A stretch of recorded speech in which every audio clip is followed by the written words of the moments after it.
આ તો બધા ભાઈબંધો કહેવા માંડે હેડો કાર્તિક પૂનમ છે એટલે આપણે મેળામાં જવા માંડીએ. તો આપણે નીકળી જાય સિદ્ધપુર જવા માટે. તો ફાઇનલી મિત્રો અમે મેળામાં આવી જઈએ ને એક આ નવી રાઈડ આવીએ. એ જોઈને તો બીક લાગે એવું, પણ અંદર બેસીને અનુભવ લઈ લઈએ કેવું લાગે. તો ફાઇનલી ગાઈસ આપણે ટિકિટ લઈ લીધી 100 રૂપિયાની અને આપણે લાઈનમાં લાગી ગયા. અને આટલે જ બીક લાગે એવું તો ઉપર જઈને તો કેવું લાગશે. ધીરે ધીરે જેમ બાજુમાં આવે એમ તો બીક લાગે એવું અંદર આવી જઈએ ટિકિટ લઈને, પણ બે લઈશું તો એ ફાઇનલી ટિકિટ લઈને અમે અંદર બેસી ગયા. ને ઉપર જઈને તો કોઈ આવ્યું કોઈ ઘુમાડા જબરજસ્ત.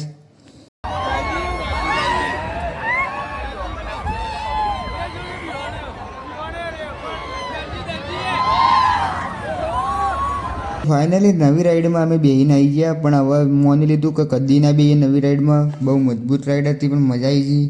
હવે આપણે બેવા જઈશું જૂનાના જાણીતું ઓળિયામાં બેવા જઈશું. ફાઇનલી ઓળિયામાં આવી જઈએ અમે. અને ફાઇનલી કારણ બહુ મજા આવે છે. ને આ વચમાં આ ભાઈ તારું નામ હું? આ ભાઈ મેં બાબા ટિલ્લુ. અમારા ભાઈનું નામ બાબા ટિલ્લુ વચ્ચેવાળા.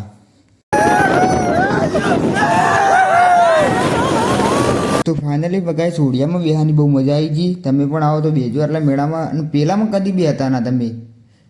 તો ફાઇનલી મિત્રો અમે મેળો જોઈ લીધો. મેળો મસ્ત હતો ને અમે ઘેર જઈએ એટલે આખો મેળો બંધ થઈ જાય. અમારો વિડીયો ગમ્યો તો લાઈક કરજો, શેર કરજો અને અમે ફોલો કરજો. અને મળતે દૂસરે બ્લોગ में भी.